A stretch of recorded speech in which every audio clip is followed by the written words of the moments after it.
Okay, welcome everyone to another session of the FLIRT series. That's Friday Light Informal Research Talks. My name is Dr. Garrett Richards, and I'm on the committee for the FLIRT series. A few comments before we get started today. The FLIRT series is supported by the Office of Research here at Grenfell and also supported by the Office of Engagement. And we are in a virtual format for this semester, so you can find recordings of our previous talks on the Grenfell Facebook page. Some of you today will be joining us directly through WebEx. Some of you will be joining us on Facebook Live. If you have a question, probably the best way to ask it is to use the comment feature of either of those systems. So you can use the chat room here in WebEx, or if you're watching on Facebook Live, make a comment and I will be able to read them and relay them to our guest. One other quick apology as I introduce our guest. There was a slight error in the posters that we advertised. It had our guest with the prefix doctor, but he does not actually have a PhD yet, so that was an error. But I am delighted to introduce our guest for today. It's Ruyel Miah, who is a master's student with the Department of Geography at the St. John's campus. And the topic that he'll be addressing today is the impacts of COVID-19 on fisheries. What do we know? So I'm going to turn it over to him. Ruyel, you can turn on your mic and share your PowerPoint presentation. I'll give you a moment to figure that out. Just make sure that's all looking good before I officially turn it over. Yeah, there, go right ahead. And so people may put comments in the chat or on Facebook throughout, but I won't actually relay any of them to you until you're done your presentation. So don't worry about that. But yeah, I'll turn it over to you and welcome. Thanks so much for joining us. Thank you, Dr. Garrett, for the introduction, and thank you everyone for joining me today.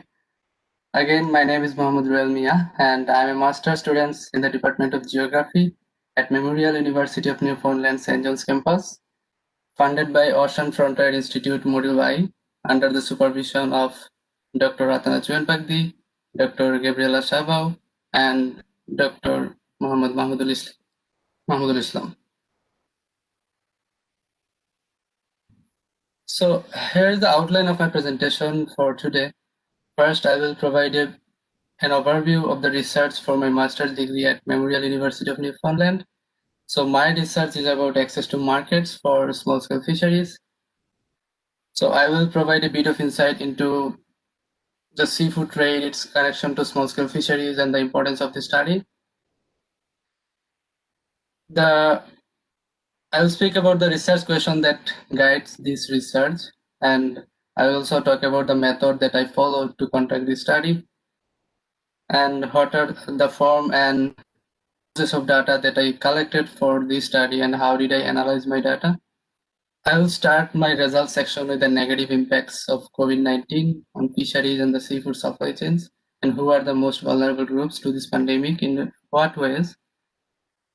And I will speak about some of the key effects of COVID-19 in different regions of the world, and what are some responses and adaptations have been taken from community level, individual level, and organizational level to support the small-scale fisheries and to minimize the effect of COVID-19 pandemic.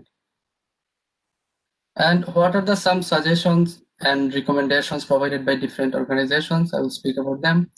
And at a local scale, I will speak about the impacts of COVID-19 in Atlantic Canada and how the provinces in Atlantic Canada responded to this pandemic. Based on the understanding, analysis of this study, I'll speak about what we should consider and what are some of the learnings from this pandemic to improve the market chain structure in the future. So the overall purpose of my master's research is to examine the existing marketing structure, how the markets are structured and governed, as well as the interaction at the structural level and actor levels in the markets. I originally planned to focus my study on Newfoundland and Labrador small-scale fisheries, but we had to change my research plan because of the COVID-19 pandemic. Thus now my research has two key parts. One is a global scan that involved a desk study about the impact of COVID-19 on small-scale fisheries and seafood supply chains. And the second part is a comparative case study analysis between mud crab fishery in Bangladesh and snow crab fishery in Newfoundland and Labrador. So the presentation today will focus on the first part of my study. So I will begin with a brief overview of the importance of small-scale fisheries and its trade before going to the method and findings of the study. Fish and fish-related products are the most traded seafood commodity globally, where a significant portion of seafood trade comes from small-scale fisheries. Small-scale fisheries are increasingly gaining importance, both in the domestic and international markets, connecting traders, distributors, processors, and consumers throughout the world. While the majority of the fishers are men, a major workforce in the post-harvest supply chain consist of women. Women represent 70 to 80% post-harvest activities.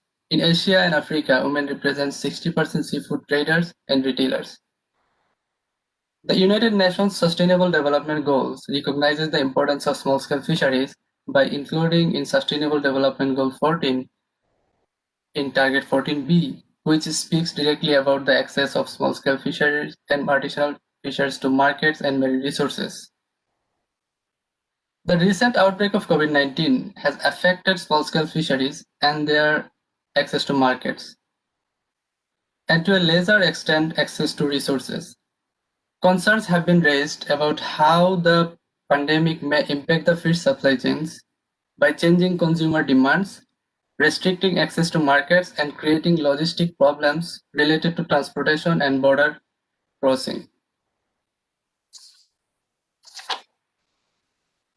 To have a comprehensive understanding of how COVID-19 affected the small-scale fisheries and their access to markets in Atlantic Canada and across the globe, I conducted a desk study based on the data available on internet. So more specifically, I looked at how COVID-19 affected small-scale fisheries access to markets, the group of people who are most vulnerable to this pandemic in the fish supply chains, the immediate and long-term supports that have been provided to support small-scale fisheries in response to this pandemic. I also look at what are some of the issues, challenges, and opportunities come to light in this pandemic.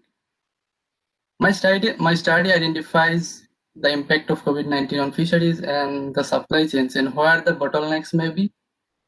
It also suggests the opportunities for small-scale fisheries and relevant governing bodies to adapt, respond, and build a strong resilience to future crises like this pandemic. I used the desk study method to conduct this global scan regarding the impacts of COVID-19 on fisheries and seafood supply chains. To examine the impact of COVID-19, especially on small-scale fisheries and their access to markets, I gathered newspaper articles, online materials, and documents available on websites related to this topic. I have now collected more than 200 news stories covering all the regions of the world.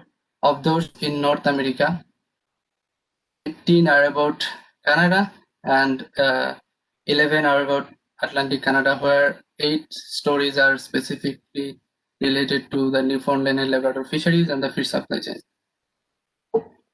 I analyzed the gathered data using the content analysis method presented by Grenfell and Landman 2004, Erlingson and Brycewick 2017, followed by identifying a meaning unit, code, subcategories, categories, and themes. Here are I will start the results section of my study with the negative impacts of COVID-19. So the majority of the negative impacts are found under 3 main categories, that is disruption of supply market channels, impact on income and livelihoods, and impact on social life. Since the World Health Organization declared the outbreak of COVID-19 as a global pandemic on 11th of March 2020, countries have been implementing several lockdown measures and domestic and international travel restrictions. This, along with the physical and social distancing measure, closure of tourism, hotels, restaurants, cruise ship, and casinos have limited access to domestic and export markets of fish and seafood, and the overall disruption of the market chains. As the market chain disrupted, the income for our fishers started to decline, the price for fish started to decline, and the presence of buyers also decreased in the market. And in some cases, overall demand of fish decreased. Many small-scale fishers rely on hotels and restaurants, and they are highly affected because of the tourism closure. This is the particular case in the USA and Canada. When fishers are unable to sell their harvested fish, the household cash incomes are disrupted. For small-scale fishers that depend on food and income from their daily catch, this has severe consequences on poverty and food security. These stories come up a lot in developing countries with a large number of small-scale fisheries. For example, India, Bangladesh, Indonesia, Ghana. The maintenance of self-isolation and home quarantine and limited access to markets leads to a fewer interaction among the people. The lack of interaction affects the social life and the well-being of small-scale fishers. So here are the major four vulnerable groups of people from the fish supply chains in this pandemic. This study shows that women are one of the most vulnerable groups to this pandemic. Women are affected by multidimensional aspects, including health, income, safety, education, and governance. Women are more exposed to COVID-19 as they work in the post-harvest supply chains and normally with the many workers. They lost their jobs and failed to contribute to their family income. In Africa, many fish retailers and traders are women, as earlier mentioned, but their income has been significantly reduced in this pandemic. They have an additional workload due to the closure of a school and extra caretaking work for older people at home. Some fisheries involve migrant fishers, and they are highly affected in this pandemic in terms of income and transportation. The closure of borders and limited transportation facilities prevent them getting fishing jobs. They are also not able to go back home due to the travel restriction. For example, in India and Malaysia, a lot of people are stuck on fishing vessels with no fishing going on. Some of them face legal issues with the expiration of visa, which they cannot renew in this pandemic. The income for fish traders, especially those people who buy fish directly from fish harvesters or fish producers at a local level and they sell it to large-scale traders or processors or distributors, they are also affected by this pandemic. The reduction of price and demand for fish in the markets make their income significantly reduced. Given that the bank loan burden further make them vulnerable to this pandemic. The absence of buyers reduced demand for fish and transportation limitations and labor shortage affected fish processing plants. The fear of getting exposed to COVID-19 or spreading the virus, many fish processing plants were closed. Processing industries in some places sent their workers on a forced vacation. For example, mud crab fishery in Bangladesh. Also, processors in West Victoria, Australia, reduced the amount of fish that they buy from fish traders. The pandemic affected the people all around the world and disrupted the seafood supply chains. So here are some key effects that come more from the following 6 regions. In Africa, the pandemic highlights how women are working in a processing plants with a lack of decent working and sanitary conditions. For example, Ivory Coast. In Ghana, a person infected 533 workers at a fish factory. So that incident made other workers in other industries more afraid of COVID-19. Although small-scale fishers in many African countries know how risky it is to go outside and go for fishing during this pandemic, but many of them continued their fishing activities because of their poor socio-economic condition and to avoid poverty. and food insecurity. As earlier mentioned, the effects of COVID-19 on migrant fishers in Asia make them distinct from other regions. The crab industry was on top of loss in some Asian countries such as India and Bangladesh, for the closure of Chinese markets during the Chinese New Year. The export of shrimp from Bangladesh, India, and Vietnam reduced significantly during the year's peak time, and also the dried fish market disrupted in Asia. In Europe, some reports found that illegal fishing has been increased. For example, Ireland, and the similar concern point to the Mediterranean countries. Many fisheries-related events and festivals are either cancelled or postponed in Europe, so that affects occasional income for both the fishers and traders. Furthermore, the consumers in Europe largely change their food preferences, especially seafood preferences, from fresh to frozen or canned food. In South America, shrimp export from Ecuador to China took a long dispute based on the evidence on COVID-19 presence in a shrimp shipment.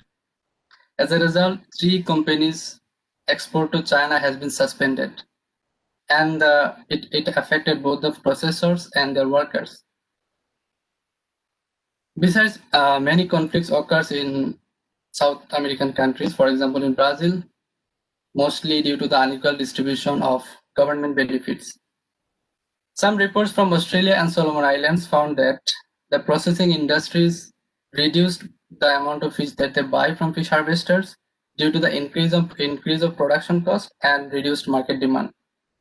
Many small-scale fishers in Australia and New Zealand release back their harvested catch back into the water, hence the income for fisher folks reduced significantly. The tourism industry's closure in North America and North American countries, especially in United States of America and Canada, small-scale fishers used to sell fish to hotels and restaurants are affected by the closure of tourism. A couple of cases from British Columbia and Alaska shows how big fishing companies privatize small-scale fisheries and influence over markets in governance. There are some positive sides of the COVID-19, which has brought new opportunities in some cases. Alternative market settings are established, for example, in Kerala, India, where local fishers organization established an alternative market in an open place to buy fish and sell, and buy and sell fish, maintaining the COVID-19 rules. In the United States of America, Canada, and the UK and the Brazil, local and direct sales of fish, including live fish, has increased due to the restaurants closure, and people are also not going outside to eat. Many fishers make use of social media and information technology to advertise their products, and some of them initiates contactless door-to-door delivery of fish to the consumers. For example, in Cornwall, England, social media-based online selling has increased. Besides, many small-scale fishers started processing their unsold fish so that they can sell it later with a better price once the situation gets improved. For example, in England, South Africa, and India, small-scale fishers started processing their unsold fish. Many fishers reduced fishing activities and started to use more fish for themselves. And also in Solomon Island, fishermen started agricultural activities and home gardening to fulfill their own nutritional demand. In addition, there have been many initiatives and supports by youth volunteer groups, local elite people, and different non-governmental organizations. For example, in Brazil, a group of students started a campaign to financially support the small-scale fishermen. In Bangladesh, some local elite people helped vulnerable small-scale fishers by providing food and grocery items. And also in Kerala, a church donated their money to support small-scale fishers. Fishers are not getting supports all the times from people. At some point, they also tried to help other vulnerable people. For example, in Brazil, a group of fishermen donated their donated their harvested fish to the other vulnerable group of people. There are different types of supports and initiatives have been taken to support small-scale fisheries and seafood supply chain during the pandemic. Monetary support for vulnerable people, including small-scale fishers, is the most common and immediate supports provided by the majority of the countries. Governments in developed countries provided some specific support for small-scale fishers and also for traders. But this kind of support, specific support in developing countries are rare. Governments of England, South Africa, and India has encouraged fishers to process unsold fish. The government regulation about direct sales has been relaxed in some cases, for example, in Rhode Island, USA. Besides, many governments tried to make sure that fish supply chain is keep continuing. For example, in India, in West Bengal, India, government launched an app to sell fish online, and in Oman, governments arrange online auction and e-commerce system to keep functioning the seafood supply chain. In Myanmar, the government arranged markets from a regular confined places to more open area to avoid COVID-19 transmission and also to keep functioning the seafood supply chain. In some countries, for example, in Seychelles, Africa, government bought fish from fish harvesters and then it distributed to the people who hit hard by this pandemic. Different non-governmental and international organizations also come forward to support small-scale fisheries in this pandemic. For example, the European Union provides financial compensation for fishers. In Spain, the Fisheries Local Action Group provided personal protective equipment for fishermen. A small group of people in British Columbia, Canada developed an emergency COVID-19 active fishermen's committee to tackle the most pressing issues on the fisheries sector by this pandemic. Seafood Nutrition Partnership and Seafood for Health Coalition started a nationwide campaign in the US entitled as Eat Seafood America to promote seafood and to help Americans during these initiatives were helpful for traders and also for consumers. So we can to support small-scale fisheries in New Zealand. Government encourages fishers to release harvested fish back into the water so that they will have more catch in next season. As the demand and sales of fish were very low during the beginning of this year, especially in February and March of this year, the World Bank initiates an insurance facilities for small-scale fishers to face the crisis like COVID-19 in the future. The South African government recognizes the contribution and rights of small-scale fishers through policies during this pandemic. However, some countries started reopening their markets, both the domestic and export markets, for example, China, United States of America, and North Korea. In China, some processing industries started hiring back their workers. There have been many suggestions and recommendations provided by different organizations to minimize the effect of COVID-19 on seafood supply chains. Different non-governmental and intergovernmental organizations provide many suggestions for immediate benefits. For example, FAO suggests expanding and improving emergency food assistance and social protection programs, supporting smallholder farmers to enhance their produce products markets through e-commerce channels, and keeping the food value chain alive by focusing on the key logistics bottlenecks.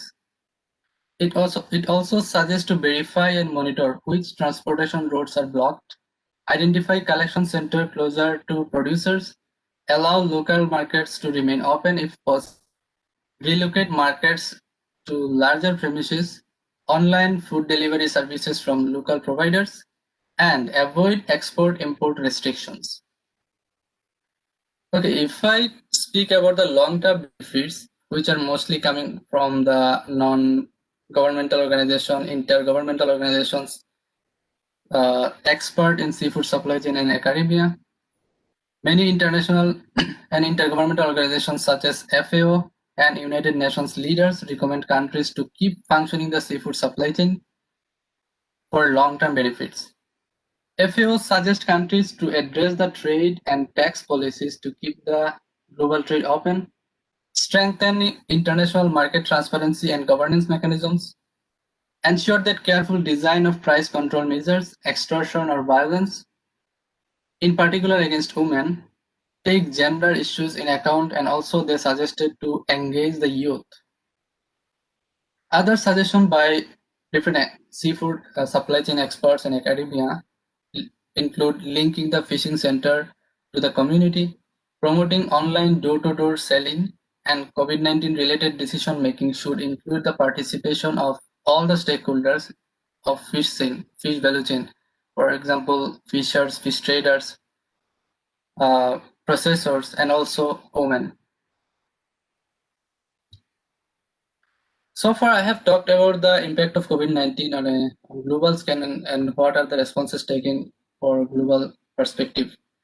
So let's have a look at a local scale how COVID-19 affected the fishery supply chains in Atlantic Canada. In Atlantic Canada and Newfoundland, the majority of the stories are related to the closure of domestic and export markets for lobster fisheries and snow crab fisheries. The closure of hotels, restaurants, and cruise ships has led to a reduced demand, a decrease in price, the absence of buyers, and overall reduction of income and deterioration of livelihoods for many smallhood fishers and their families. Further, at the beginning of the pandemic, many fishers didn't go fishing, and the processing industries were closed due to the fear of getting exposed or spread the virus. As a result, labor shortage occurs in some processing plants. So here are some responses that have taken from the Atlantic provinces in Canada to minimize the effect of COVID-19. A similar use of social media for direct sales is seen in Atlantic Canada, with harvesters reaching to consumers through Facebook. This has helped increase some of the sales and provide a small relief. This study also find more responses from government in Atlantic Canada. For instance, the snow crab fishing season in the Gulf of St. Lawrence was delayed. The overall quota for snow crab in the Newfoundland and Labrador region was increased by 10%, and the government provided $62.5 million support for processing industries and another $469.4 million support for fish harvesters. Okay, let's have a look at some of the additional consideration from this pandemic. We have some of the key learnings and take-home messages from the analysis of the study, and some of them have negative impact in achieving the Sustainable Development Goal 14. Limited access to domestic markets has continued in some developing countries, and the direct sales made flexible by the governments in developed countries such as Canada and USA. But those strategies were not enough to sell the overflowed harvested fish at landing center, at wharf, or at auction center. So this has massive economic effect on countries. The pandemic indicates that how one country is dependent on another in terms of import and export of seafood. The export, for example, the closure of Chinese markets has massive effect on many countries. But the good thing is that many countries have utilized their fish for their own citizen due to the closure of major export markets. The exporter countries also had to sell their harvested fish in domestic markets. For example, Hilsa fish in Bangladesh used to sell mostly in export markets, but because of pandemic, Hilsa fish were more available in domestic markets during this pandemic. So experts suggest that each country should utilize their fish first for nutritional demand of their people, and then the leftover fish can be exported to other countries, so that a better sustainable utilization of fisheries resources will occur. The unplanned lockdown measures and sudden changes in the market trends indicate a lack of proactive planning in facing the crisis like COVID-19. Although fishers in many places make use of social media and reach to the consumers, at the same time, some reports find that small-scale fishers are not in all the regions are not much familiar with Facebook and other social media-based technology. Especially those fishermen are living in remote areas, they are often facing internet connection problems. The control over fish and seafood supply chains by the corporate system creates barriers for small-scale fisheries in developing new products and connecting to new markets. The existing market structure hardly allows small-scale fisheries to develop new products and diversify the markets due to the corporate-dominated global trade. These are some of the lessons that can inform how we can individually and collectively respond to this kind of crisis in the future. The differences in the vulnerabilities and challenges that small-scale fisheries face around the world due to the COVID-19 suggest that there is no single response that will fit all. So a good response will require an understanding of the context where small-scale fisheries operate, in the case of access to markets, how the markets are structured and governed. On the whole, the COVID-19 pandemic has resulted in increased consumption of fresh local fish, especially from small-scale fisheries, in many places, which is a very good way to increase food and nutritional security. An effective local market system should be established to promote this, ensuring that small-scale fisher people get fair prices for their product. This might include looking further at the direct sales regulation in the case of USA and Canada. The findings of this study suggest that there is a need to improve the existing market structure and its governance. It also suggests having a better understanding of how the markets are structured and governed and whether they function. Given that, the second part of my study will look at how the markets are structured, how they govern, and how they function. I will conduct a remote comparative case study between small-scale market fishery in the Sundarban areas of Bangladesh and snow crab fishery in the Newfoundland and Labrador region. This study will show that the challenges and opportunities facing small-scale fisheries in their efforts to get access to markets, while being contextual, also show similarities between a developed economy and a developing one. So that's all about my presentation today. I would like to thank Dr. Garrett and Dr. Gabriela for giving me this opportunity to present the findings of the first part of my research in this session. This research was undertaken thanks in part to funding from the Canada First Research Excellence Fund through the Ocean Frontier Institute. I would be happy to take any question now if you have. Thank you. Great. Thanks so much, Ruyel. A really, really interesting work going on here. So I really appreciate you being willing to present as part of the FLIRT series and get some questions. I'll be monitoring the Facebook live comment section. There aren't any questions there yet, but I have some questions that we can start with, so I'll maybe ask those.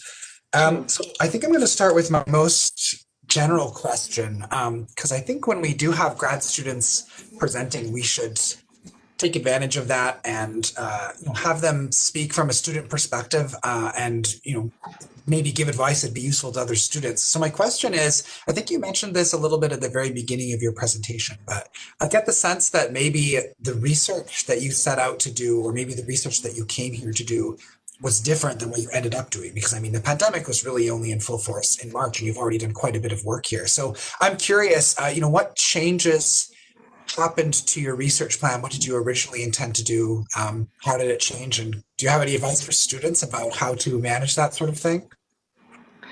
Okay, so as I earlier mentioned, that the original plan for my research was to conduct a research on Newfoundland small-scale fisheries in terms of access to markets, how the markets are structured, how it govern, and how it function.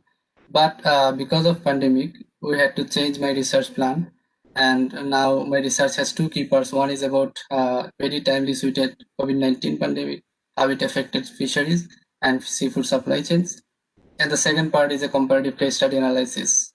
So I don't have any suggestions for students, but I think I really like the changes in my research.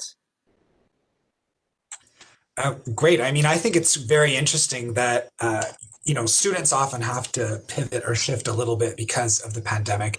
But in this case, I think it's really interesting that your work pivoted towards studying the effects of the pandemic. So it's not just what am I going to do now that this pandemic might make it difficult for me to do my original research, but how can I make my research relevant to this question of the pandemic? So I think that's really interesting. And ultimately, research like this will be really relevant because everybody is interested in these questions. They're really contemporary. Anyways, I think that's great. This is just a comment and not a question, but I think that's really great. I'll keep asking questions unless I see some others. My next question is, and I know that this work is primarily about the effects on the fishers themselves, on the industry, and on the people who get their livelihood from the fishing industry. But I do find some of my curiosities are coming from the perspective of a consumer. So I'm curious, and I noticed this on one of your maps. Basically, I was curious about what exactly it is that causes such a drastic shift in consumer preferences. I noticed you have consumer preferences changed there in Eurasia, and then also closure of restaurants. So I guess I'm just curious. I mean, I assume the closure of restaurants, I mean, does that mean that people eat more seafood in restaurants than they would at home? And what is it that makes people eat less seafood or less of the fish from these industries during the pandemic than they otherwise might? And what are they eating instead?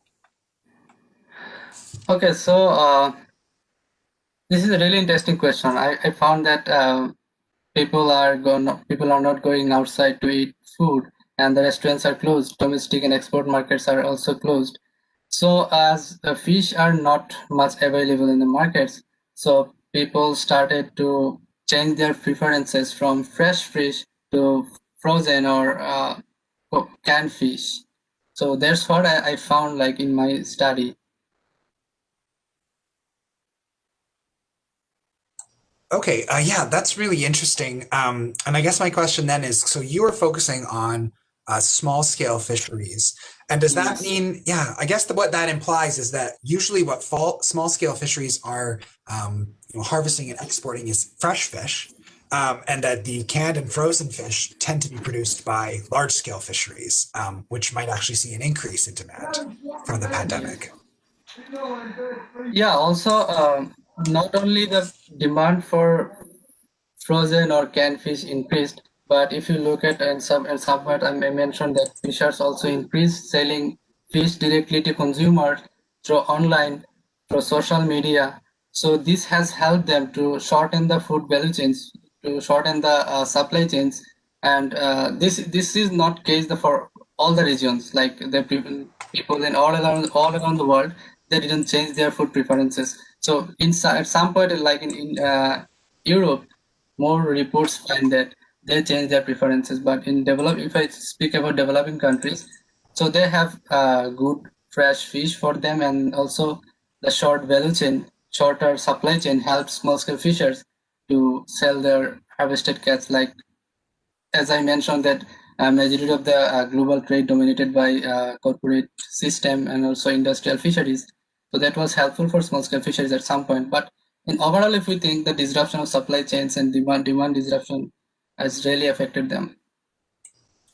Right, right. Thanks for that. Yeah, that clarifies my curiosity there. I do have one other question that I can ask. I'll remind the people that are tuning in on WebEx or on Facebook Live that you can post your question anytime. You don't have to wait for a break in the conversation. I'll just read it when I get a chance. Of course, if there are no questions, that is also fine. My other question is about you mentioned a number of approaches or suggestions for how some of these problems might be addressed. I'm a policy researcher, so I interpreted a lot of that as policy suggestions. Maybe some of them were, maybe some of them are more organizational or sort of more industry level suggestions. But I also know that you pointed out some government stimulus funding, at least in Canada, for the fishery. So I know that policy is a part of this. And my question is, obviously each fishery is different. Each country has a different approach, a different nature to the fisheries there.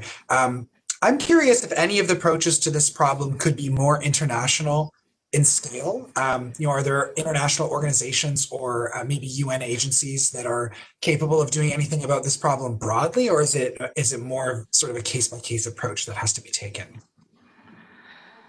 Yeah, so this is a great question. So I think, as I mentioned in my presentation, that uh, the monetary support and financial stimulus packages was almost available in every country. Maybe less in developing countries, but in developed countries, government tried their best to support fishers and traders. But this is for immediate support. This is not for long-term supports or long-term benefits. For long-term benefits, it's really needed to understand the context of small-scale fisheries. So in the case of access to markets, how the markets are structured, how it governed, whether the governance structure is functioning. So there is a need of better understanding.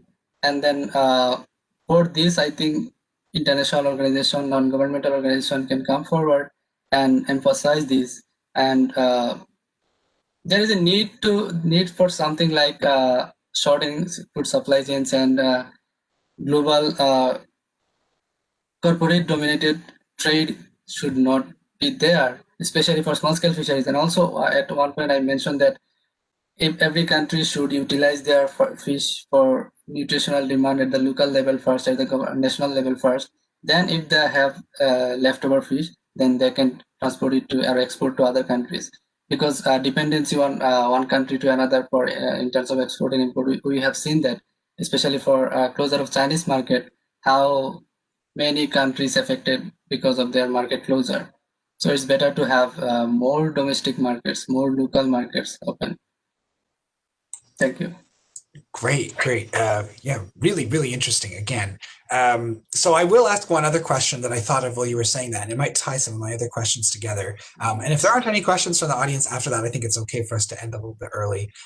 There's no particular problem with that. But what I wanted to ask you is, in terms of sort of approaches to trying to address this problem, um, as a consumer, so as a consumer of fish, is there something that I can do in, sort of as a conscious consumer to try to make decisions that are kind of best for the industry? I know you mentioned that there's direct sale fresh fish available through social media, so that's really interesting. So I guess one recommendation for consumers would be to pursue that option. But is there anything else in particular? I mean, I'm thinking back, and I honestly think most of the fish that I eat, even before the pandemic, was frozen or canned.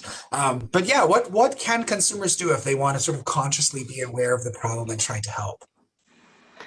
Yeah, so I think the seafood supply chain and the overall market chain is largely influenced by consumers' demand. If consumer demand for more local fish, more fresh fish, then traders will think about different way. They will not much depend on seafood or like canned food or frozen food. So consumer are demanding more for frozen food or canned food. That's why traders will also going for this. But if consumer demand for local fish, fresh fish, that will increase. Like in this pandemic, especially in North America and some European countries, retail sale of fish, like fresh fish, has increased. Because of what? Because people are demanding for it.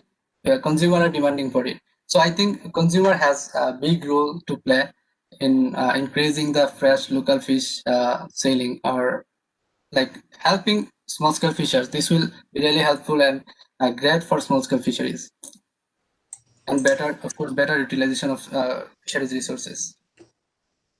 And so, if in particular we were interested to support local fisheries, local small scale fisheries here in Newfoundland, what steps might I take to do that, and what sort of fresh fish? And forgive me, I'm really ignorant of fisheries in general. Like I know that there's a cod moratorium, but in terms of like what is harvested now in Newfoundland, I know very very little. So what could I expect to purchase directly, assuming that's possible, from small scale fisheries in Newfoundland, and how would I go about that? Okay, so after the cod moratorium in 1992, cod fish collapsed, and then the demand for shellfish increased. especially for snow crab, lobster fisheries that increased. So in Newfoundland and Labrador, there was a restriction in direct sales. The government didn't allow sale fish directly from fishers to consumers. But in 2015, there has been a change in regulations, and government allowed certain amount of fish sale in a week from fishers to directly consumers, or even fishers can sell to restaurants or hotels. So, so now if you, as a consumer, you can look for lobster fisheries, snow crab fisheries here as a consumer, and that will be helpful for your local fishermen. Great, interesting. And I was curious that change in regulation you mentioned in 2015. So, and I'm sorry, you may have mentioned this in your presentation, but I'm starting to make connections with something that I did talk to with a community partner recently about fisheries. So, is this because there are certain processing facilities or companies that essentially have a preferential arrangement where all of the fish or most of the fish has to be sold to them for processing, and that's why the direct sale of fish is somewhat limited and was not at all possible before 2015? Okay, so before that changes in regulations, so usually all the fish that small scale fishers harvest, they used to sell to processing industries. There was a minimum processing requirement regulations. So they sell it to the consumer, directly sell it to processors, and they process it and then later sell it to local domestic markets and export markets. But here is one thing I actually didn't study about it. What after the changes in regulation, is there any local market setup, and who is getting more benefits from the direct sales regulations change? So in my second part, I will also look at these things, that whether is there any particular group, or is there any local market established based on the changes in the direct sale regulation. So I will be able to more talk about this in based on my findings of second part of my study. Well, great. Thanks for answering all of my questions. I feel like I know a lot more about this issue, and I got lots of opportunity to ask you those questions. I'm just going to check on Facebook one last time. I'm not seeing any other questions, so I guess we'll just conclude it there. And we still had a good discussion, even though it was just you and I.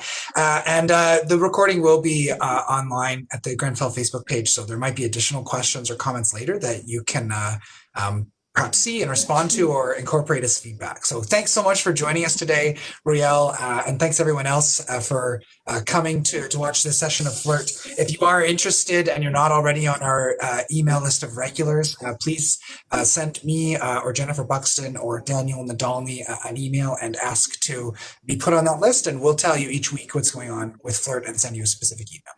Okay, so thanks everybody. I guess we'll end it there, and thanks so much again, Ruyel. Have a great day, everybody.